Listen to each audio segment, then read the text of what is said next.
Just a postscript on Kiochika, this man who begins with these marvelous prints we've just seen with the touch of melancholy, of a vanishing Japan, not just an emerging Japan, his sense of the night and the darkness.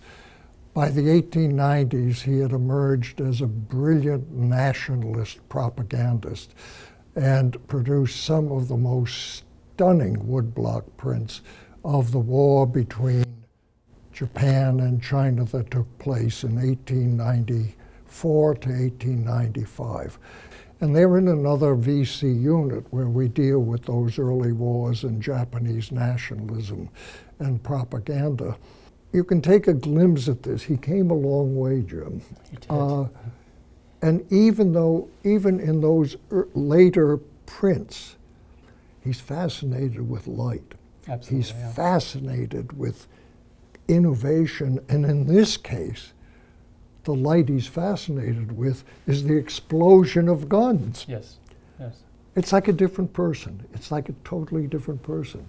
After the famous series of the Views of Tokyo, that was not the absolute commercial success that he and his publishers had hoped for.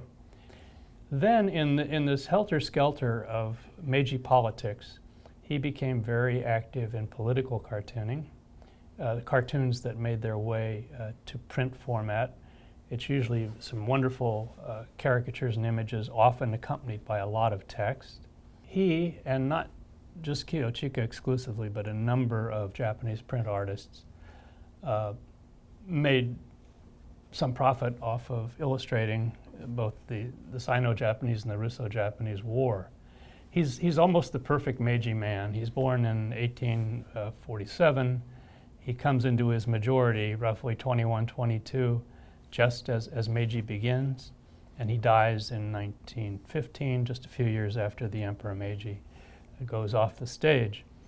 You know, in the Russo-Japanese War, film was available. Film footage was available. Certainly photography was.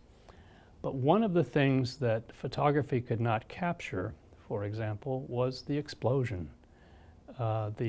We're so used now to taking up our cameras and doing sequential shots that show just about everything in real terms, motion.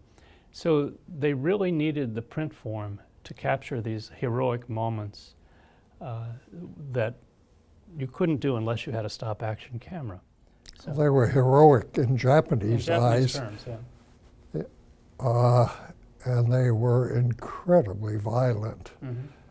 And in many ways, it was a very romantic nationalism, Absolutely. romantic militarism. And it's a world apart from the world we just went through with you, walked through, the Tokyo that we walked through with you today. Well, it was a pleasure to take the stroll. Thank you.